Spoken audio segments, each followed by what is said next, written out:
Magandang araw at maligayang pagdating. Ako ang inyong gabay sa mundo ng mga pangitain at karunungan. Dito sa Gabay Lakbay Diwa, hindi lang tayo nananaginip, binibigyan natin ng kahulugan ang bawat bisyon at kinabukasan ang pinto ng swerte. Samahan niyo akong tuklasin ang mga lihim ng inyong panaginip at gabay para sa masaganang buhay. Huwag kalimutang makinig at damdamin ang mensahe ng inyong diwa. Kahulugan ng panaginip. Isang babae, mahaba ang buhok, maayos ang pagsuklay sa bandang taas, pero sa bandang gitna pababa ay gusot o hindi nasuklay ng maayos. Ang maayos na pagsuklay sa itaas at gusot o hindi nasuklay sa gitna pababa ay sumisimbolo ng mabuting panlabas na anyo, ngunit may gulo sa loob o gitna ng buhay. Detalyadong paliwanag.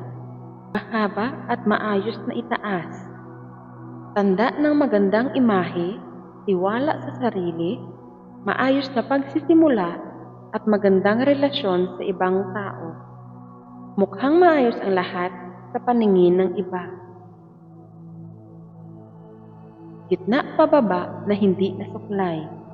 Ibig sabihin, may mga hindi malinaw na isipan, natitirang alalahanin, o hindi pa naayos na sitwasyon. Sa kalagitnaan ng iyong lakbay, hindi ito masama.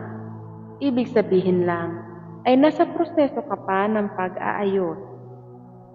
Babaeng nakita, madalas sumisimbolo ng biyaya, gabay, o bahagi ng iyong sarili.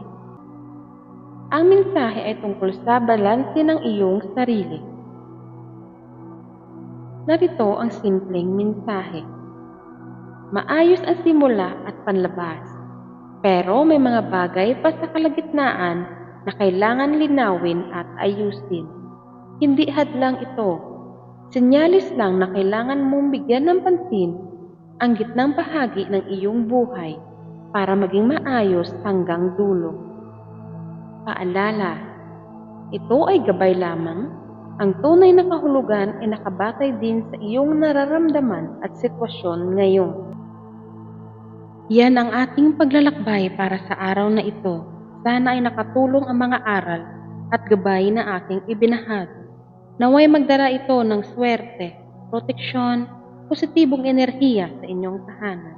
Kung nagustuhan nyo ang aking content, huwag kalimutang mag-like, mag-share at mag-subscribe para lagi kayong updated.